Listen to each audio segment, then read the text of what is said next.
Homeland Security, and you can't put bars in your windows, and all of these things. That is because they know the public is going to be very, very disturbed about all this, and who knows what they'll do. Stay there. Bob Chapman, our guest, straight ahead, joining us. Mike Rivera. We're on the march. The empire's on the run. Alex Jones and the GCN Radio Network.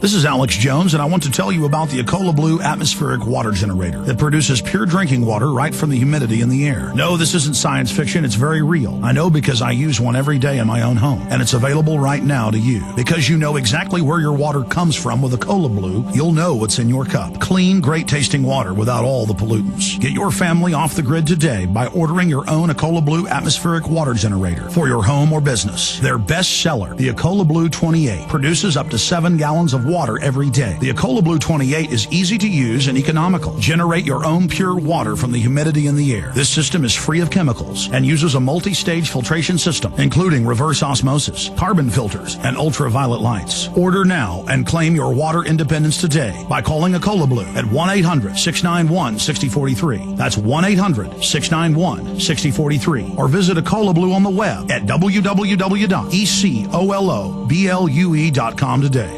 This is Alex Jones with 5 good reasons you should consider buying a solar power generator. Number 1, new climate legislation could easily double or triple your electric bill. Number 2, our new energy czar wants to control how much power your electric company allows you to have. It's true. Total government control of electricity in the name of smart grid technology is coming. Number 3, in some areas of the country, the power grid is dangerously overloaded. And now new socialist legislation is only compounding the problem. Number 4, dangerous weather is always a threat to local grids. Every year, thousands of families lose their power from weather-related outages. Number 5, a solar power generator provides powerful backup insurance and peace of mind. Folks, I really believe in the solar power generators offered by Solutions from Science, one of my oldest sponsors. You can get more information at www.mysolarbackup.com. That's mysolarbackup.com. Remember, the government doesn't own the sun, so go to mysolarbackup.com or call 1-877-327-0365. Hello, this is Alex Jones with some important questions. If you're going into a battle and they give you a rifle and a sidearm, how much ammunition do you want? My answer would be all I can get. In the battle for freedom and the lives of your loved ones, food is your only ammunition. How much do you want? When do you want it? Now or after the battle starts? When will you need it? Can you buy it without proper identification? Will there be any food? Will it make your children sick? If there's a quarantine and you can't feed yourself, will you go to the gathering center and be immunized? You wipe out all these problems if you have a good food supply. Food is your ammunition to fight for your freedom and your life. How much will you need? We don't know. How much do you want? All you can get. I'm Alex Jones. I want all of you good guys to live to fight another day. Call 1-800-409-5633 or check it out on the web at efoodsdirect.com. Again, that number, 1-800-409-5633. No one knows what it's like to be the bad man, to be the sad man behind blue eyes. We had James Traficant on for the entire second hour of the show today. That'll be on the free podcast, served up at the end of the show. It'll be reposted in higher quality at prisonplanet.tv for members. A huge interview, a news-making interview. What incredible courage he's got. That's why we're standing beside him and behind him here. So that is coming up in an hour and 27 minutes when the official live radio broadcast ends. Of course, I'll also be back live this Sunday, 4 to 6 p.m. Don't forget the free iTunes application. It's got 5 stars, hundreds and hundreds of ratings at iTunes since we launched it a week ago. What is it, like 10,000 plus downloads of it? It needs to be a lot more than that. It's absolutely free. Tell your friends and family that have iPhones or Apple about it. It's a great system. It streams a lot better than some of the other free systems that have our show where it's in larger listings. We do have other things like Flycast that have the show. We have links to where you can find us there. That's all at Infowars.com and PrisonPlanet.com. Now, we're going to go back into the economy here in about 10 minutes, but Mike Rivera has been kind enough to join us. Because, again, this building got hit at about 9:55 Central. I learned about it about 10:30. when I got into work, and we've been all over the map. Before they said Tea Party, before they tried to blame it, I said it's a government building. Watch them try to blame it on the Tea Party. I was right about that. Then we have a source that said the FBI was dispatched into Austin about a threat to a government building. They don't know specifically because it was another department. They just saw it and saw them leave. Could that be something else?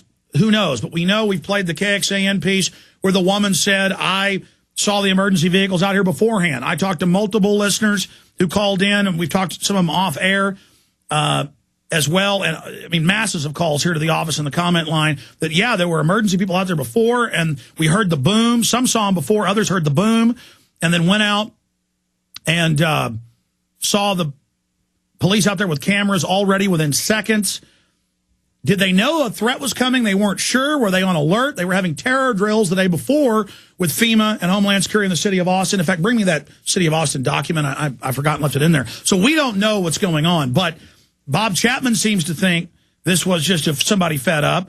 Traficant's leaning towards that. And I wasn't leaning really towards that. I wasn't sure. We were looking at everything until I began to notice, and I noticed then Rivero also, because he's worked with the media, he recognized this, that real terror attacks or real attacks against government, they tend to ignore. This was so big they couldn't ignore it, but that suddenly it kind of left the news cycle today. It was gone. With the underwear bomber we know was staged, it never left the news cycle, and they had something they were pushing, like they're staging fake cyber attacks right now to get through the Senate. No doubt that's fake and staged. So I wanted to get Mike Rivero's take on what he thinks going on here, and then pop back in with Bob Chapman, who's with us as well right now. Mike Rivero joining us via video Skype from Hawaii. Good to have you here with us. Thanks an awful lot for having me on your show, Alex. Okay, give us your bottom line on, with all the evidence this early on, we're not sure, but what you think's going on. Well, I'm definitely leaning toward thinking this was a genuine, spontaneous action by this gentleman who he's just an ordinary working American, and he got pushed to his limit, and he snapped, and we all have a breaking point. And I think the media was attempting to spin this to make him look like a demon and a bad guy, and then when that really wasn't working, my concern was that the media was going to try and pull away the focus as quickly as possible, which, as you point out, they're doing today. It's all Tiger Woods all the time. And I think what's in there is we need to understand that from the point of view of the government and the media, their big priority right now, they don't want people actually reading this guy's suicide note. They're calling it a manifesto to make it sound like it's a bad thing, because the commies had a manifesto and the Unabomber had a manifesto. So this is a manifesto and you shouldn't go read it. But everybody who's actually read this suicide note, nobody condones what Joe Stack did. But everybody seems to say, I understand why he did it. We are all at that breaking point. We're seeing the work of a lifetime being taken away from us, under threat of force, spent on wars, spent on corruption, spent on Israel. And much of Congress and Geithner and the White House don't even pay taxes. That's exactly right. And that's further annoying a lot of people. And we've got callers into our show from people who've been thrown out of their homes by the IRS.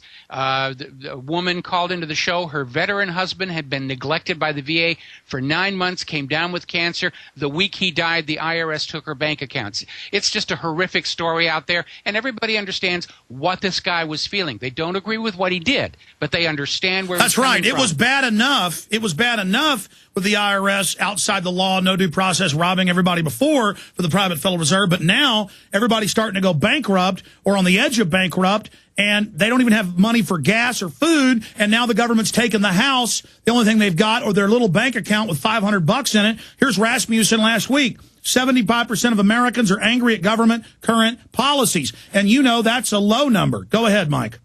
Yeah, you're right. Most people are still trying to be polite and say, yes, I'm a loyal American. And there was a survey they did about, is it okay to cheat on your taxes? And I expect probably most people lied on that one as well, because they're afraid of, they're afraid of the IRS. The IRS is the instrument of terror in our society. And again, nobody's condoning what Joe Stack did, but everybody who has written into my show or called into my show, they understand why he did it. I have not heard a single word of sympathy from anybody regarding the IRS in this affair. Talking to you this morning on the phone, you were saying the government's scared. Yes, absolutely. Because if there's one thing that Joe Stack has accomplished, it's kind of in a positive sense, it has made the abuses of the IRS acceptable in polite conversation. People are now willing to talk about how many of them are in serious trouble with the IRS. You've seen